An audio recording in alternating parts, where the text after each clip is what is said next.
Let's address the sell-off that we're seeing in the markets right now. Xavier Dennis, who's global strategist at SG Securities, joins in for a quick view. Xavier, good to have you on the show. What's your own perspective? Is this a sell-off? Yes, maybe triggered in Japan, maybe because of the earthquake, but do you think the basic reason behind this unwinding is a larger risk aversion trade ahead of the Brexit vote?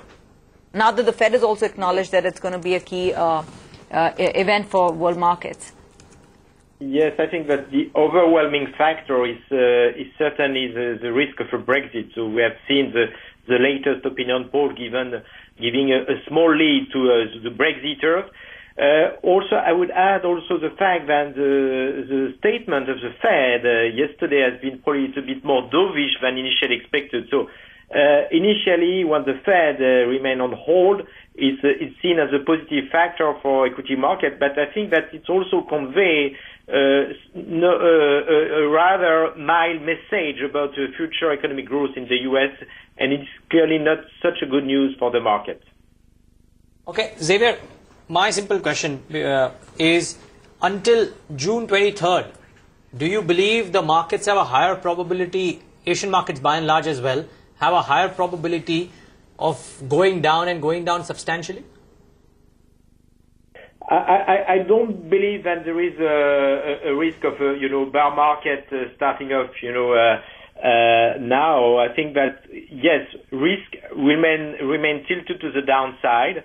I think that equities will continue to be supported because investors are really chasing yields, and dividend yields remains pretty attractive on lots of equities. But clearly, I think that downside risks are going to be probably bigger and bigger the further we get close to the Brexit referendum. Okay. Thanks very much for that quick perspective, Xavier. Appreciate your time and your views. Most of those markets are seeing significant cuts right now.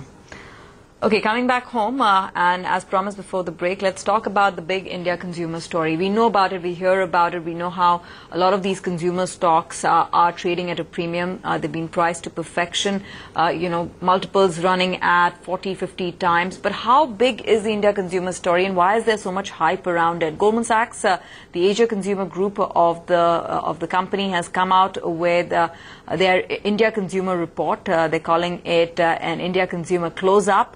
Mubina has gone through that report not once but twice because she found it really interesting, and some of the stats that they shared made me sit back and think this is a really big story that's unfolding, Mubina. Oh yes, absolutely. And in fact, if you read the first page of the report, the Asian consumer class story is incomplete without telling you the India story. Biggest population, fastest growing economy, and 65% of the population being the youth population. In fact, if you look at it, 44 crore people are the millennials that's born after 1980, and about 39 crores born post 2000. So that's, a lot of youth that forms a prime part of our population. Now remember that Goldman Sachs believes that about 13 crore people form the urban mass consumers, and that's going to be the people who are going to really drive the consumer story in the coming decade.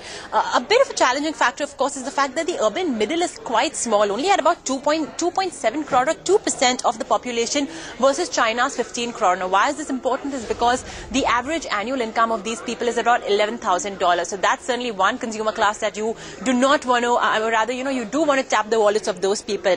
So in terms of challenges, affordability. Now, as an Indian, I'd have to probably work 208 hours to be able to buy a Michael Kors bag, but a Chinese person would have to work only about 80 odd hours for a Coach handbag. So that's a bit of a spot of bother.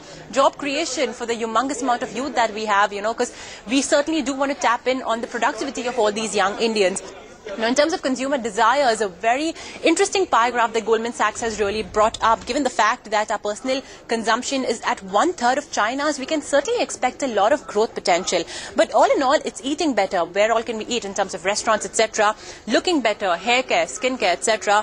A better home in terms of paints, home improvements, mobile and connectivity. We are the fastest growing 3G and 4G connectivity consumers. Having more fun, the PVRs, the Inox of the world, all of them do want to constantly expand in India, well-being in terms of pharma and healthcare, and lastly luxury, the watches and the luxury cars that you see on the road. But in terms of all of this, what really will stand out and what is actually going to be in demand? Packaged foods, hair care, skin care, home improvements, scooters and smartphones. A bit of a spot of bother would be soaps and detergents, motorcycles and fixed line phones and internets. Great, Mubina. Thanks very much for running us through those highlights. Let's take this story forward. Let's get in a consumer leader to talk about how the India story on the consumer side is unfolding. Anil Talreja, whose partner Deloitte Haskins and Sells Retail, joins us on the show right here in our studios. Anil, great to have you. From what Mubina highlighted, two aspects to just kickstart the discussion. One, of course, the fact that, our urban middle class is just 2% of India's population, at 2.5 crores. China has a base of about 15 crores in that number. They were talking about nearly 8 times. That's the kind of potential if you're going the China way. And then, even in terms of GDP per capita comparison, we are at about $1,650, comparable to China in 2015. So for everybody who's saying, India is going the China way, India's a big consumption story that yet needs to be tapped, they're not really misplaced.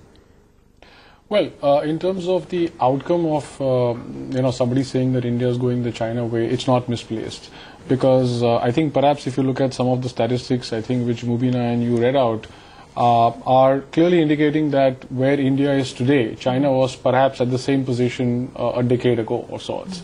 But what is extremely interesting is that the report has some sort of a departure of sorts. The report says that India will develop differently as compared to China. And that is something that actually startled me up when I sort of read the report. The reason why they are saying that India will develop differently as compared to China is that the whole sort of composition of urban middle and urban mass. Currently, if you look at the statistics insofar as India is concerned, the urban middle is about 5%, and the urban mass is about 25% odd, insofar as the composition of the India population is concerned. Now, the urban mass is actually the educated lot of young sort of, students or people who've just passed out of college and they're working in all these QSR food joints. You just walk around the street and you'll see so many of these food joints, and most of the joints will have people who are working in that are the young educated ones. That is where I think the report has focused on to say that is a segment that is actually going to increase insofar as India is concerned. Do you believe that? So I very strongly believe into that, because you see the amount of literacy in the country is going up and up every day. Many times you have children who have sort of passed out with good colors and they are looking at a job, and maybe this sort of a job is, again, there is a social sort of a adverse situation where people say, are you working in a QSR or a restaurant? But today, if you go to any one of these joints, you'll see very well educated English speaking folks, Yeah, in a lot of places, certainly. So then the question is then, what's the outcome, what's the derivative of that? I mean, if that is indeed going to be the case, what's the impact? How do you put this thought into action? How do you benefit from it? What's the key takeaway? So the key takeaway is, and the report very interestingly examines this, if you were to look at the split of expenditure incurred by an average Indian, it's about 27% of the total expenditure is incurred on personal food, which in absolute terms per day comes to less than $1, which is abnormally low than one would think. So about 50 rupees, if you were to just take it in rupee terms, is what today an Indian consumer is spending on fresh food.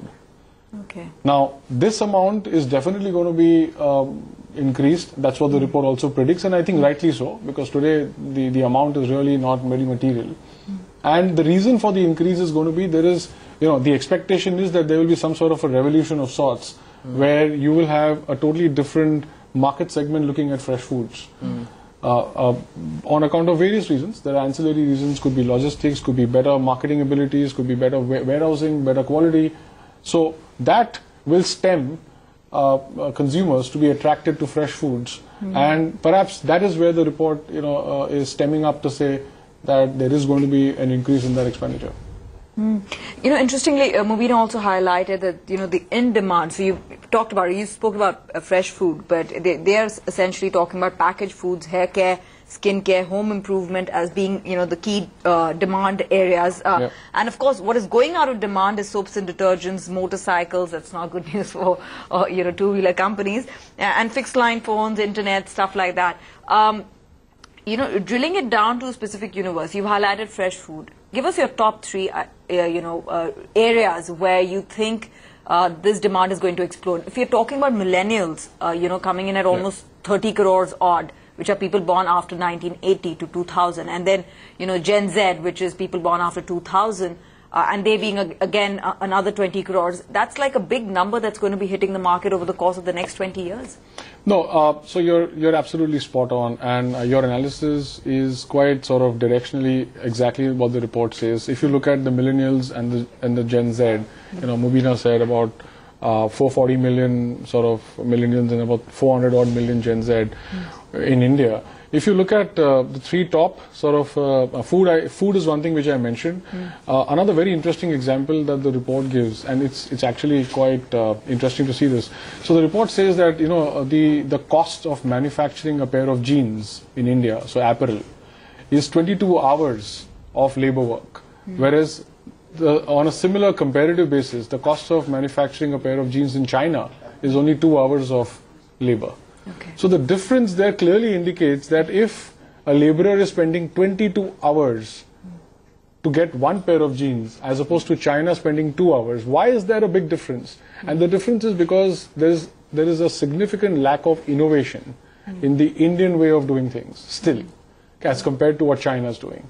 If that sets in, you know, the cost for manufacturing a jeans is going to drop, in my example, with the result, obviously, it's going to be resulting in a huge amount of demand. Okay. So again, this is just an example, but I'm sure you can resonate the same analysis with other products, be it automobiles or as well as apparels or even luxury for that matter. So, Anil, you know, we are obsessed with the markets, yeah? We try and figure out what We clearly are. what is it that tends to benefit as a result of, you know, theories or hypotheses that people have. So what I'm trying to ask you is, if you indeed, you personally said that fresh food essentially could be the next big wave, whether it comes by a revolution or something else is a separate thing. What, to your mind, will benefit? Would it be producers, by and large, which we can't predict right now? Would it be enablers like logistic companies which tend to do that? Could it be companies like, for example, a Reliance Fresh or a Future Consumer or a few others which are actually now head diving into this business as their mainstream business? What do you think will be the top of the pyramid and the low-hanging fruit which the market may not be recognizing right now? See, it's going to be a mix of various factors. And I'm a very strong believer of this industry, and I also very strongly believe that there is never a big bang sort of change or a big bang improvement that happens. So nothing happens overnight. Yes. It's a gradual process. True. You know, obviously we wouldn't expect a bubble to burst or a bubble to blow up to say, okay, now it's going to, you know, demand's gone up or all of a sudden for food, etc. It's going to be over a period of time. And look at what the government has also been doing. You know, they've been giving signals in terms of announcements, giving that some sort of backing of sorts or support to people to try and fill up those supply chain models. So if you look at, you know, you mentioned about food, and I would only say that, you know, the government has also been supporting marketing of food, which is only an ancillary part of the supply chain. Sure. So if there is improvement on warehousing facilities, on logistics, on cold chain facilities, that will help the farmers to ensure that their food or the food that they make reaches the ultimate consumer, the right consumer, and he gets the right price for it. I think if you just plug that sort of a you know, piece into the larger puzzle, you know, you will see an overall development and growth. So it's again not happening overnight, gradually, but it's going to be a mix of the local players you mentioned, with partnership with a lot of these foreign investors who want to sort of still look at the Indian market, which is booming at the moment. Sure. Just one final question from my end. You know, the market, and Neeraj is very right, you know, we're obsessed with it because all of these consumer companies, even over the last 1 year, have been outperformers, right? But they're the believers who firmly think that, you know, this is one growth story which is very much intact. There is growth visibility. These companies are showing numbers. stay with these companies, and these companies are trading at expensive valuations, right? And then there are the skeptics who will say, you know, there is no risk-adjusted reward dynamics playing out for these companies. They have run their course 40, 50, you know, 60, 70 times. You know, they could be trading at really high multiples. We don't care. There could be value-adjusted return somewhere else. Whether it's eating better, looking better, better home, better